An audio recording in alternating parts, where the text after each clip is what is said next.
Good evening, I'm Ian Hanamansi. Tonight, on the eve of an election, Newfoundland and Labrador suspends all in-person voting. We have received confirmation that the outbreak in the metro area is indeed due to a COVID-19 variant of concern. Also tonight, new rules and potential new penalties at the Canadian border.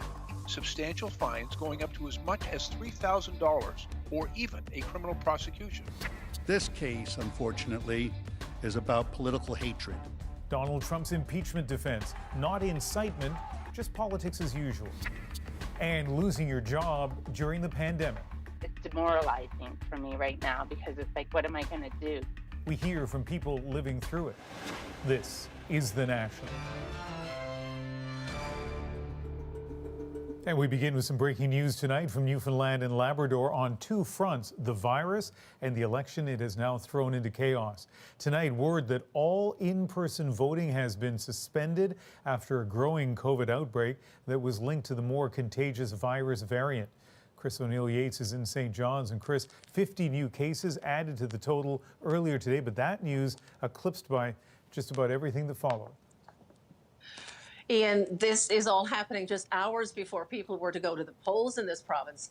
And on a Friday night, voters were worried about going to the polls, and election workers, well, they said that they were having a lot of fears about doing it too. So voting had been suspended in 18 of the 40 districts, but now tonight it's suspended in all of them. That word tonight from the Office of the Chief Electoral Officer. Here's a little of what he had to say.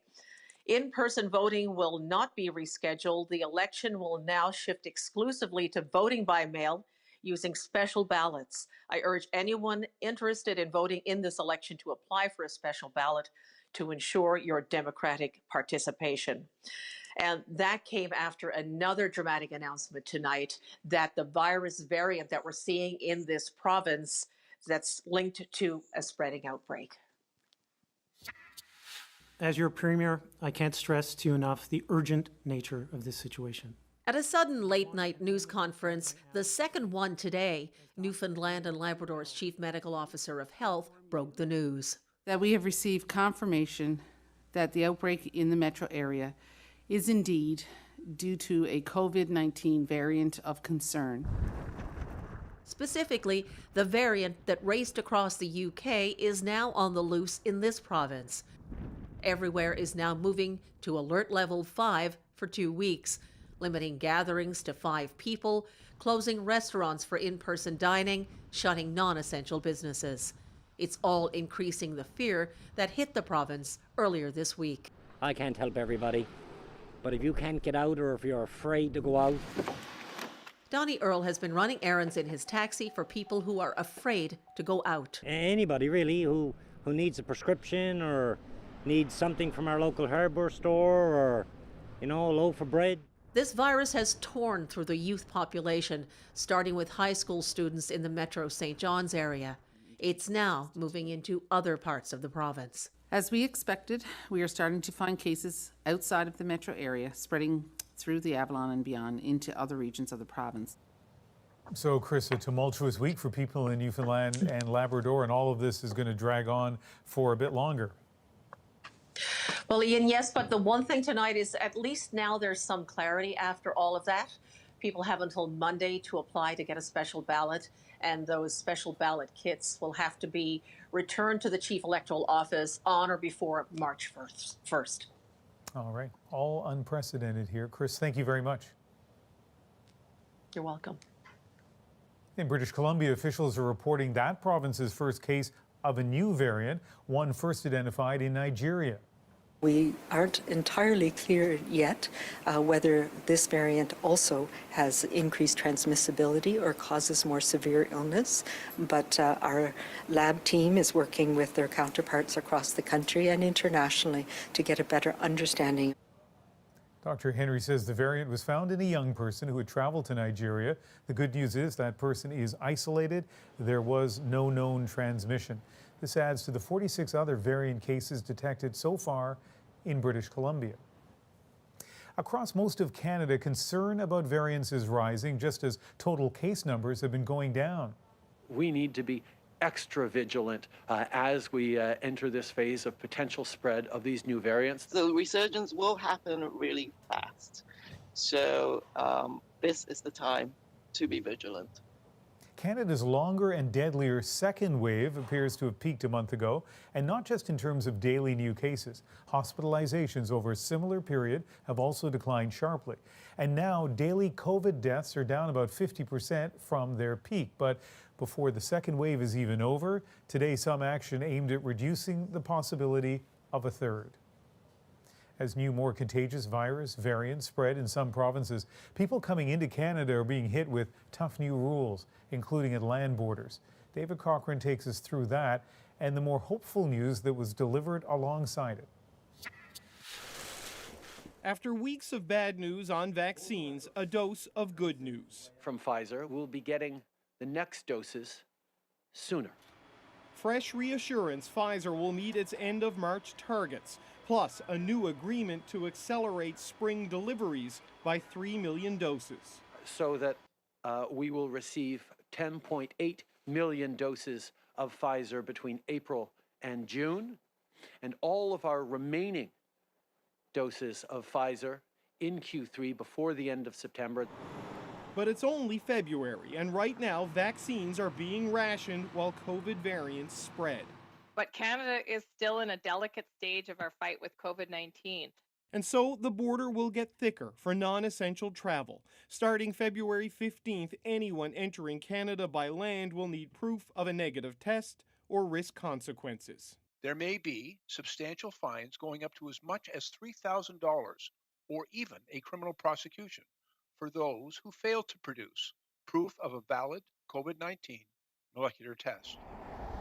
A week later, on February 22nd, it gets tougher still. Travelers will have to submit a quarantine plan prior to crossing the border by land. They will also have to get a second mandatory test on arrival, then a third test near the end of the 14-day quarantine. So we would urge you, cancel your vacation plans, stay home. But if you won't, the list goes on.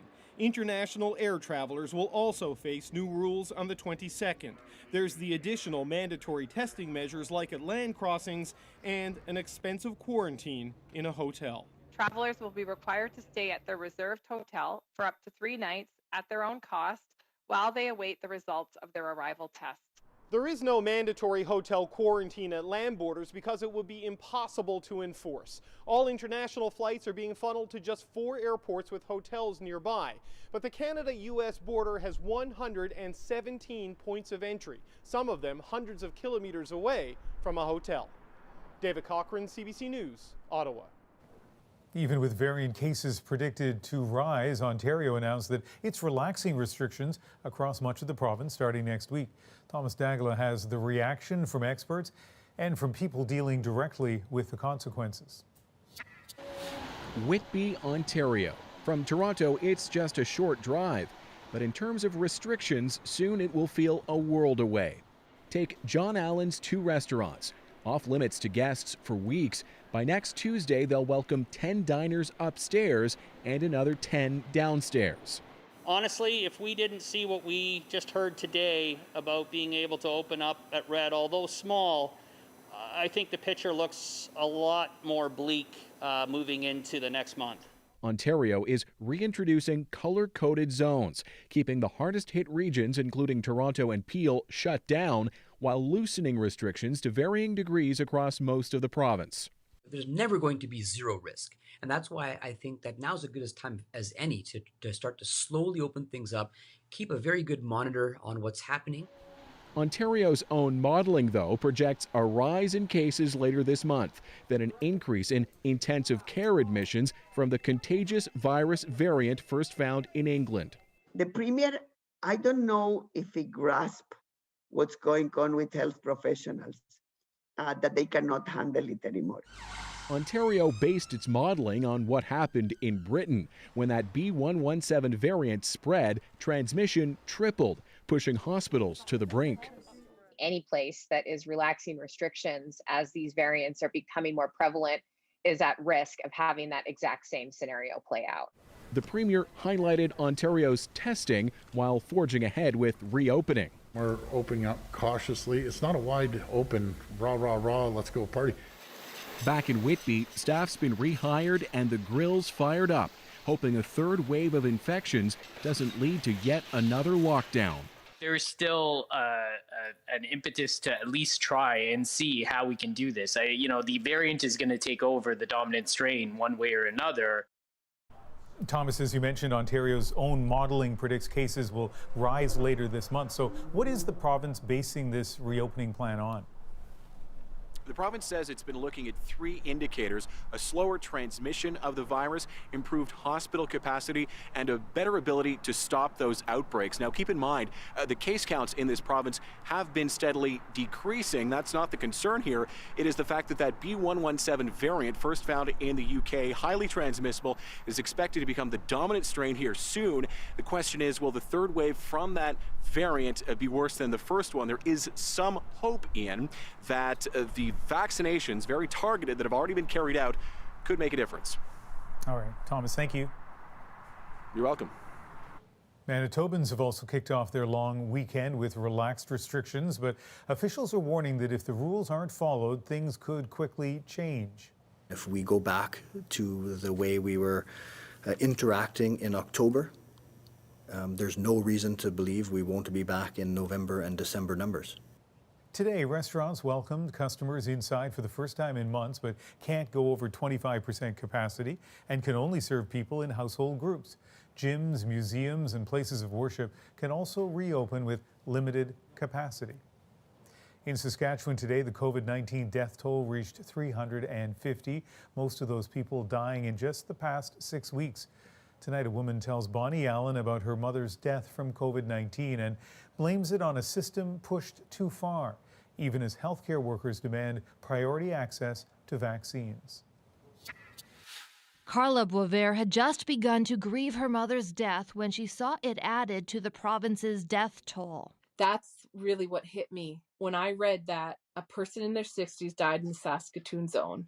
And I was like, that's my mom. And she had no name. She was just a number. Her name was Patricia Lingle. Her death, says Boisvert, an indicator of strain on the healthcare system. Lingle was dying of cancer, but still able to stay in her own home with nursing support until staffing shortages interrupted her care. If a nurse gets exposed, then they have to be on the 2-week quarantine. So there was some days where no one could come.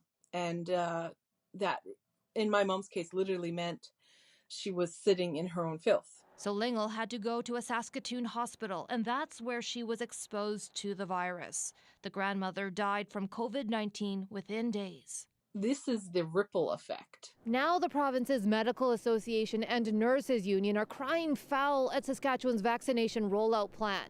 This week, the plan was adjusted to only prioritize healthcare workers who work in long-term care homes or directly treat or test COVID-19 patients. The rest will get the vaccine in order of age, oldest to youngest, like most everyone else. It's beyond logic why they would think that this reimagining of the vaccination program is one that would keep health workers across this province safe.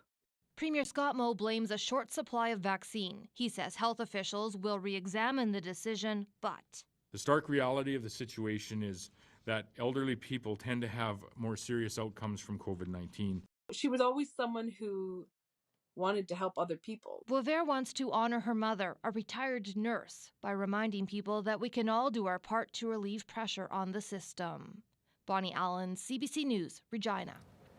Until vaccines deliver some level of herd immunity in Canada, physical distancing remains the most potent weapon against the virus. But Christine Burak shows us how the isolation and apprehension that comes with it is also affecting physical health. My biggest fear is that the vaccine will not be the solution.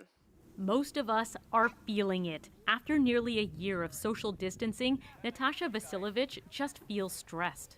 My new normal is it's pretty lonely and it's repetitive. Do the same thing every day. She's not sleeping well either, and research suggests it could be the result of lockdowns. An Italian study looking at the effects of quarantine due to COVID-19 found nearly 60% of those surveyed reported poor sleep quality, and more than 30% felt high anxiety. If we're not sleeping, we definitely have a heightened sense of anxiety. We have a heightened sense of irritability. Experts say when we're feeling isolated and alone, our brain goes into survival mode. It signals the body to make cortisol, a stress hormone that keeps us alert and ready for threats. Our sleep also becomes lighter to protect ourselves at night. For short periods of time, those stress responses help us survive. But if we feel alone for too long, they can lead to high blood pressure, mood swings, and fatigue. Doctors insist, even if it's virtual or by phone, join a club or talk to at least one person you can be vulnerable with. You'd be surprised how many people have things in common with what they're dealing with around the pandemic. And that support helps big. Support is key, but our brain would also relax if we knew when this pandemic might end. I heard the phrase variant of greater concern. I thought, oh no. Big indoor parties and travel may take longer, but experts say people can likely come together once the majority of Canadians are vaccinated. If we can do that by September, then by Christmas, we'll be enjoying that impact. Until then, doctors say do your best to live in the moment. I'm so bored. You're so bored? Yeah, I hear ya. Vasilevich adds knowing others are also feeling stressed does make her feel less alone. Christine Burak, CBC News, Toronto. Air Canada says 2020 was the bleakest year in the history of commercial aviation. Those comments from the airline's CEO after the company posted a loss of more than $1 billion in the final 3 months of last year. Air Canada's total 2020 losses amounted to $4.6 billion. The airline, however, says it is optimistic as talks with the federal government continue about a bailout package for the sector. The aviation industry isn't alone in its pandemic struggles. Thousands across the country have lost their jobs to COVID-19, and in 15 minutes I'll speak to two of them and hear how they're coping with being laid off during these difficult times. Turning to Washington now, where arguments in Donald Trump's impeachment trial are over. His defense team rested its case just hours after it began today. The strategy, narrow, focused, and politically charged. Susan Ormiston takes us through the day. The president in any way Trump's lawyers had 16 hours to defend him. They took under 3. Is a preposterous and monstrous lie. Arguing that his words on January 6th We fight like hell. were just political rhetoric, same as Democrats. And we need to fight that fight. We have been fighting. It is a fight, and it is a fight born out of patriotism. That video ran 11 minutes, parts of it repeated 3 times. Not 1 minute today of the actual attack, for which Trump is on trial for inciting. Instead, a compilation of aggressive utterances from Democrats. You got to be ready to throw a punch. Donald Trump, I think you need to go back and punch him in the face. This case, unfortunately, is about political hatred.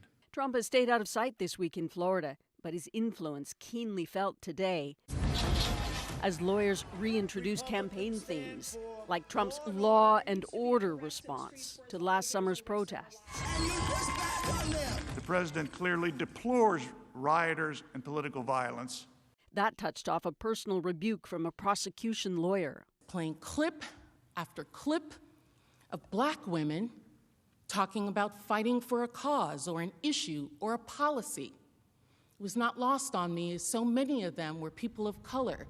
Tensions flaring between the law and politics. This is about the most miserable experience I've had down here in Washington, D.C. You know, my counsel said before, this has been my worst experience in Washington, and for that I guess we're sorry, but man, you should have been here on January 6th.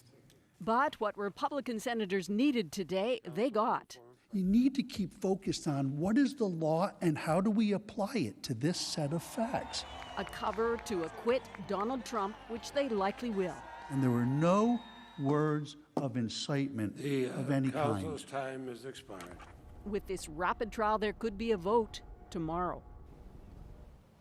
So, Susan, why was Trump's defense team so quick to finish? Well, there were no witnesses so far, no evidence tested, which means key questions like what was Trump doing during the riots and why he didn't call them down immediately remain unanswered. But really, Ian, hours of vivid imagery this week of the riots, reminding Americans of Trump's legacy. Republicans want to move on with confidence that there's still little incentive to publicly punish the former president, at least not for now. All right, Susan, thank you. Coming up, after public pressure, Justin Timberlake apologizes. You don't have to say what you did. I already know. The pop star reckons with his past. Plus, the world brings in the year of the ox as it faces another year fighting the pandemic. But first, 21 Canadian directors take to the small screen to express a vision for Black artists. Don't impress a man talking about a revolution. We're back in 2.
I'm here to tell you that the Black NBA and WNBA players, joined by a contingent of non-Black players and allies, will work for this league no more. We're leaving. She's imagining a fresh new world of influence and power. That's one result of 21 Black Futures, a series of one-person plays commissioned by Obsidian Theatre and presented by CBC Arts. Starting tonight, CBC Gem is releasing 7 of these each Friday. Some of the artists involved told Eli Glasner what they hope to accomplish. Does anything ever change, actually? 21 Black Futures is a series of monologues exploring the future of being Black. Is this where you had me? Theater director Mombi Tandeba Otu says the death of George Floyd and the protests that followed had her looking forward. Just as a way to heal, as a way to imagine something different beyond the intensity of the moment that we were in. She recruited 21 of Canada's best Black directors, playwrights, and actors. Do I put on my professional work voice? Or how I spit on the Black voice?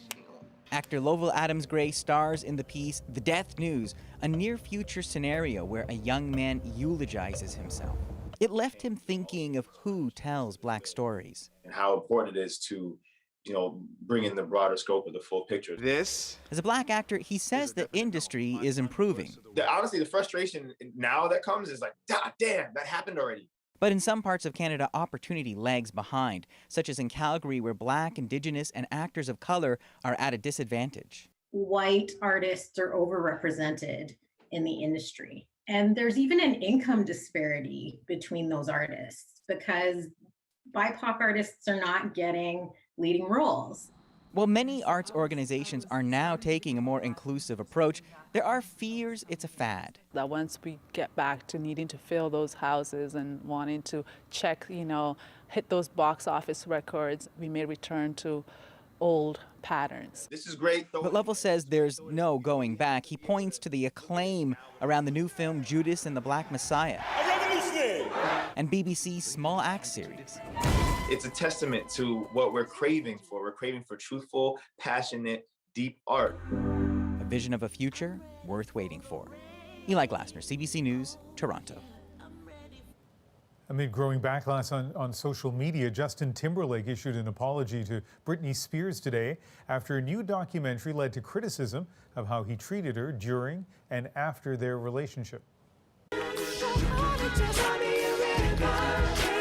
Following their breakup in the early 2000s, Timberlake accused Spears of cheating and made it public by hiring a Britney lookalike to appear in the video for a hit single. In a lengthy Instagram post, Timberlake said he was deeply sorry and wanted to take accountability. He also apologized to Janet Jackson after failing to support her over their controversial Super Bowl performance in 2004. The post follows the New York Times documentary highlighting Britney's battle over her conservatorship. This week, a judge blocked her father's petition to be in sole control of her estate. Coming up, the future of travel may include a new passport. I think lots of people will use it, and for the world economy, it will be good. Denmark envisions a new normal after vaccines. But first, it was the first time in my life that I've ever felt disposable. the shock of losing your job. I'll speak to two people laid off in struggling industries.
Canadians continue to suffer in many ways during this pandemic, including losing jobs. The stories and impact different from person to person. I knew that getting laid off was hard, but wow, I did not know how hard that was. I was working as a nail technician when COVID hit. It was the first time in my life that I've ever felt disposable. Even with 15 years equipment operating experience, I've applied for all sorts of equipment jobs and I can't get one. Just this week, two big industries took another hit. Air Canada cut an additional 1,500 jobs, and Bell Media laid off at least 210 employees. In some cases, Bell, without warning, fired the entire staff at some of their stations. As of today, CKST will no longer be a sports talk radio station. It is shocking to lose a job you love at any time, but imagine that happening during the stress and uncertainty of a pandemic. We wanted to hear a couple of those stories firsthand. Yvette Nakamoto was laid off this week as a flight attendant after 19 years with Air Canada. And Jeff Patterson, a former Canucks reporter at TSN 1040 Radio here in Vancouver, has 30 years in the business. He was also laid off this week. And welcome to both of you.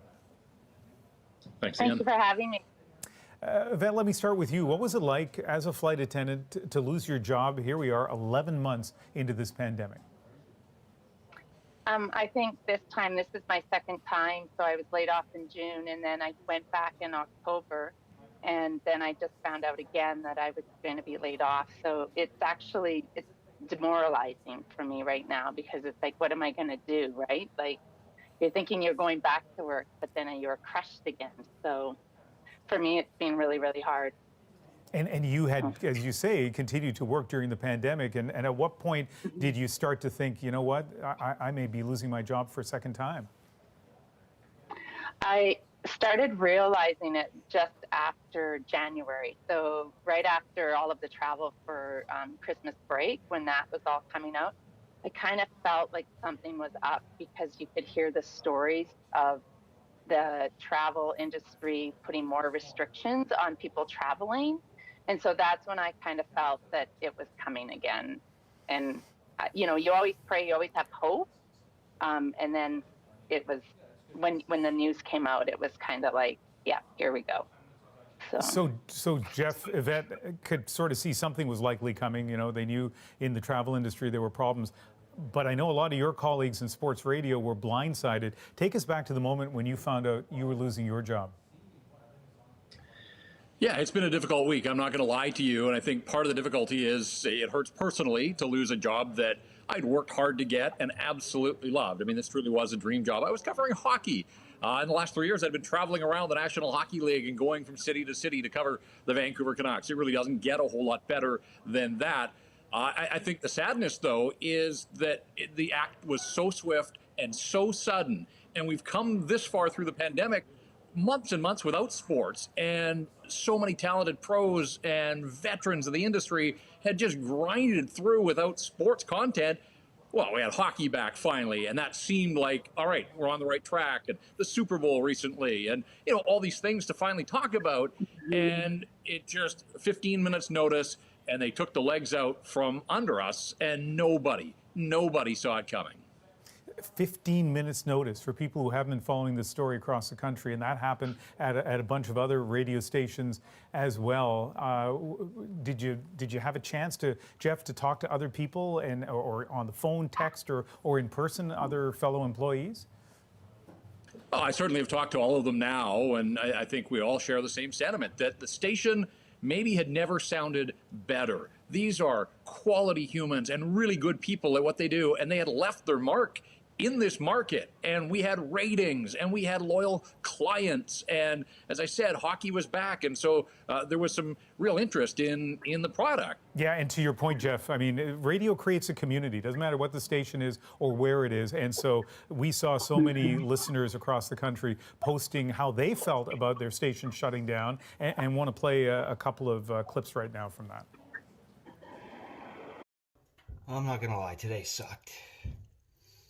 The best sports program, sports radio in Vancouver is no more. The last 2 days, I feel that I have been in a loss. A lot of these people who lost their jobs were basically friends for me. So Jeff, we can tell, I mean, the passion you have for the business and the passion listeners have for their radio stations. Yvette, let's talk about passion for jobs. I mean, basically everybody I've ever talked to who works in the aviation industry, they love the travel, they love the excitement. What is the industry like for you? I think for me, the job was doing something different every day. So you go to work, you get to meet different people, either from business or from just going on vacation, doing people going for reunions. And then you're working with them, like all these different friends at all times. Like you meet them maybe once in your life, but it feels like you're going, to your job, and it's not a job. It's actually, it's your life, right? Yeah. So it's been really hard. Like we've had people who have lost their job that they've been there for 32 years. So you don't work at a profession for 32 years and not like it, right? Yeah. So, and now they don't have a job, and it's going to be hard for a lot of people. We have less than a minute, so quick 30 seconds to each of you. Yvette, beginning with you. Are you going to get a job back in the industry? What's next for you, do you think? Well, there's hope, right? Like you think there's going to be hope. Right now, I've applied to school. I'm going to go back to school at the age of 53. And there's no end to this. Like, where's the end? What's the plan? How are we going to get our jobs back? That's not up to me to make that decision. It's the government. The government has to have a plan to get us back to work. And Jeff, 30 seconds. Yeah. And what about the future? I mean, we don't even know the future of sports radio. What about your future in broadcasting? Yeah, it's a great question, Ian. Do you have a hockey club that needs covering? I don't know. I mean, I'll explore the digital options. That's the future, I guess. But I've got a family to support, and trying to replicate the income that I was making, it's just such a wild west frontier out there in the digital space. And some people are succeeding, but there's a lot of clutter out there, and it's about rising above. So I'll explore my options, but at the same time, maybe I'll step back, and perhaps it's time to apply my skills in a different direction. Well, Jeff, as a longtime listener, I know you have huge skills in Yvette. It's been fantastic to listen to you and the enthusiasm you two would bring to your job. And thank you both for, on a difficult week, speaking to us about what you went through. Thanks. Thanks, Ian. Thanks for having us. It was a vaccine many countries didn't trust, but it's proving to be a success. This is one completely unvarnished, unmitigated win that they can point to right now. Kremlin's Sputnik V and the countries who have bought in. Plus, the year of the ox arrives, but the pandemic remains.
Today, Hungary became the first EU country to use Russia's once ridiculed Sputnik V vaccine. Russia has now received international orders for up to 1 billion doses. This is a huge PR victory for Vladimir Putin and Russian science. But as Chris Brown explains, many nations are staying away from it. The coronavirus vaccine Sputnik V has given Russia the kind of scientific breakthrough it hasn't seen since Soviet times. This clinic is in the fancy shopping mall in Moscow's Red Square. Maria Anakina and her friend just got their second dose, along with a free ice cream. She says her friends in Canada are jealous. They would like also to make vaccine. As I understand, it's not time for them yet to make vaccine in Canada. Sputnik V is turning out to be a commercial and political triumph for Russia too. With its effectiveness now validated by the medical journal The Lancet, countries from South America to the Middle East and Asia are cutting deals to either buy it or produce it themselves. In places such as the Palestinian territories, Russia's vaccine is now seen as a way out of the pandemic. We are happy we took it. This week, they were vaccinating doctors and frontline workers at a hospital in Ramallah. There's so many trials, so many research to get this vaccine, and we respect this effort. In fact, Russia jumped the gun and authorized Sputnik V long before there were successful stage 3 trial results to report, and exaggerated its effectiveness based on what was known. But that doesn't seem to matter now. We know Russia is an advanced country. Russia has its a long hand in the research and in the clinical fields. It makes good sense to buy more Sputnik V, says a top health official. When we speak about Pfizer or Moderna, it's more than a half less cost, yes. There's been a U-turn in attitudes towards the Sputnik V. Russian state media went into gratification overdrive as the European Union now too considers approving Sputnik in what political scientist and global health expert Judy Twigg calls a soft power win. The Kremlin is having a whole lot of challenges in other areas right now, but this is one completely unvarnished, unmitigated win that they can point to right now. Still, whatever the merits of Russia's vaccine may be, for some countries, accepting it remains politically toxic.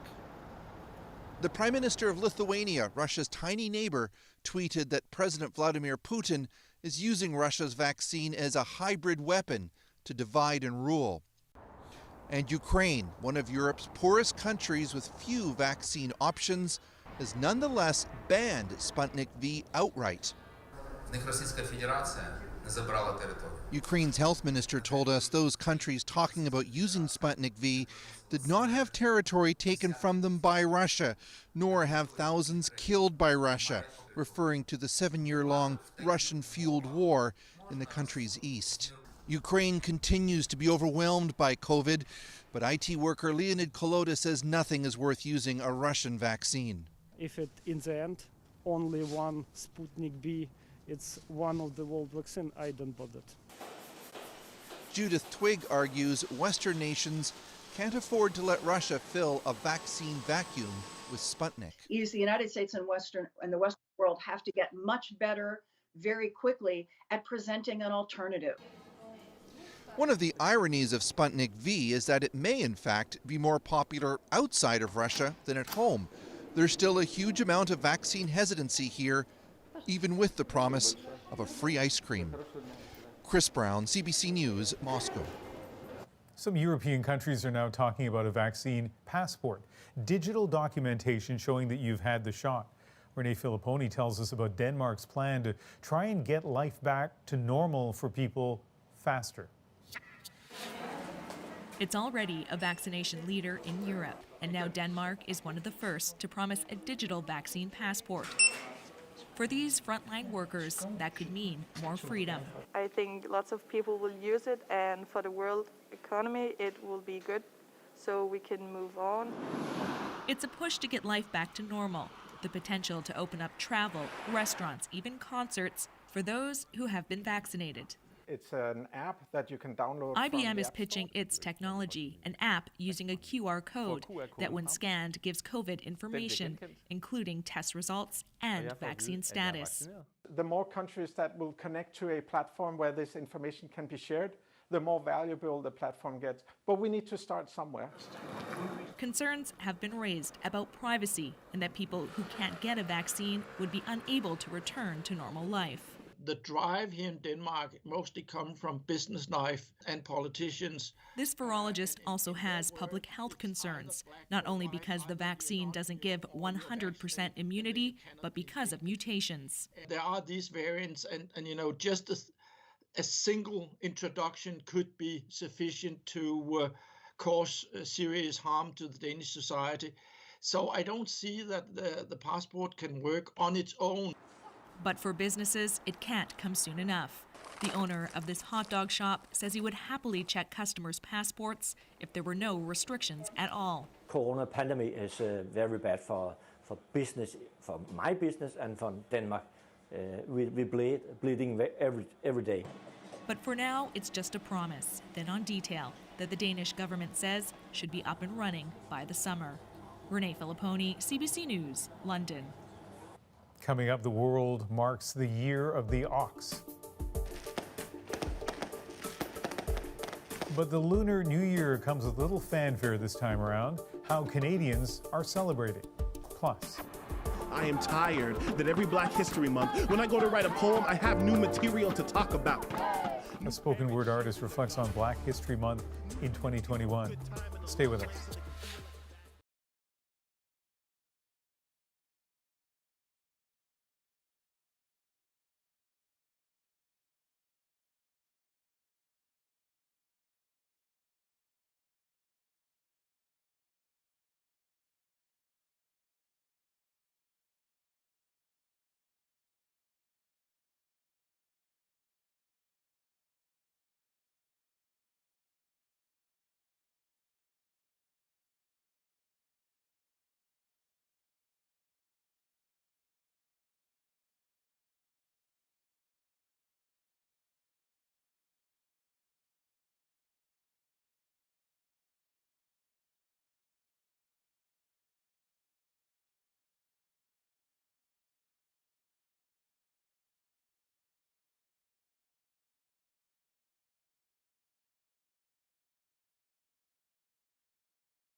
From Taipei to Tibet, Beijing, and beyond, Lunar New Year celebrations were a little quieter this year across Asia as the pandemic prevents public gatherings and big family get-togethers. Here at home, too, the Year of the Ox isn't being ushered in with the usual festivities. But as Tanya Fletcher tells us, Canadians aren't letting COVID stop the spirit of celebration. The sights and sounds of Vancouver's Lunar New Year parade are unmistakable. But this year, gone are the tens of thousands of spectators. Now, the streets are quiet. Anything else? Buttercream, coconut. Okay. Newtown Bakery has been a Chinatown staple for more than 4 decades. The parade has always drawn a flood of customers here. Today, it's more like a trickle. During the parade, we just work crazy, jam with people. The changes is, again, only the locals.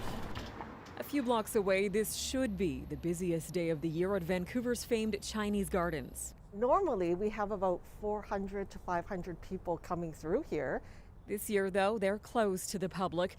No dragon dances, but still some decorations, a bid to stay positive.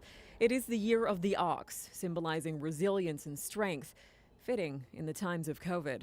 It couldn't be more perfect, I tell you. It's resilience, it's strong, we are going to bounce back. That optimism is echoed all the way over in the suburb of New Westminster, where one thought united a neighborhood. How do we figure out how to find community and find ways to get out of that isolation? Elaine Sue then circulated a letter to dozens of neighbors asking if they'd be willing to put up some decorations. I thought maybe like a handful of people would be interested, and actually we've had, I would say, over half the houses, over 2/3 of the houses are decorated now. The biggest highlight has been strolling the sidewalks with her son. Red lantern. They even made a scavenger hunt for all the neighborhood kids. And I've had parents reach out to me like, how can we do this for Diwali? I'd love to do this for Diwali. How can I support your culture? What can we do together? New traditions sparked by a pandemic, ones they hope will continue even when times are back to normal. Tanya Fletcher, CBC News, Vancouver. Earlier in the program, we introduced you to 21 Black Futures, a series of monologues, and there's another initiative involving a Toronto-based artist. People would social distance to the other side of the street before coronavirus was the excuse. A spoken word poet is trying to capture the Black Canadian experience and call in supporters. That's next.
For the moment we are born, we are given the part-time job as a warrior. This performance was created to reflect what Black Canadians face every day, not just during Black History Month. The creator, Akil McKenzie, wrote the poem Historians after the death of George Floyd last May. A group of Toronto area artists turned his words into a powerful video, and that is tonight's moment. Part-time warriors, but full-time historians. Because the names of our deceased brothers, fathers, sons, cousins, uncles, neighbors. It starts off very hard and aggressive, and it's look at all these things that are happening. But it ends on a message of hope because it's saying, look at these things that happen, but look at how we can still stand. Look at how we can still shine bright through this darkness. Black is beautiful, Black is powerful. And when we all push for a common goal, moving mountains. We are historians. And the job description is Black. We are in a time today in which we've seen the most diversity of support with what is happening right now with Black issues that we've ever seen thus far. So this is our push for hope, because people can be tired, especially coming into 2021 now with Black History Month. We're sitting down, it's like, do we want to keep going? We should, and we need to, because we're so close to the precipice of change, right? Yeah. So motivated by the politics of 2021, but also limited by the other big story of 2021, and that was the pandemic. You'll notice in that video, you can never see more than 3 people at one time. And Akil said it's kind of ironic because this video is about unity and about bringing people together, but because of pandemic shooting rules, they couldn't have many people in the room at any particular time. Still, very powerful video, as you saw in those excerpts.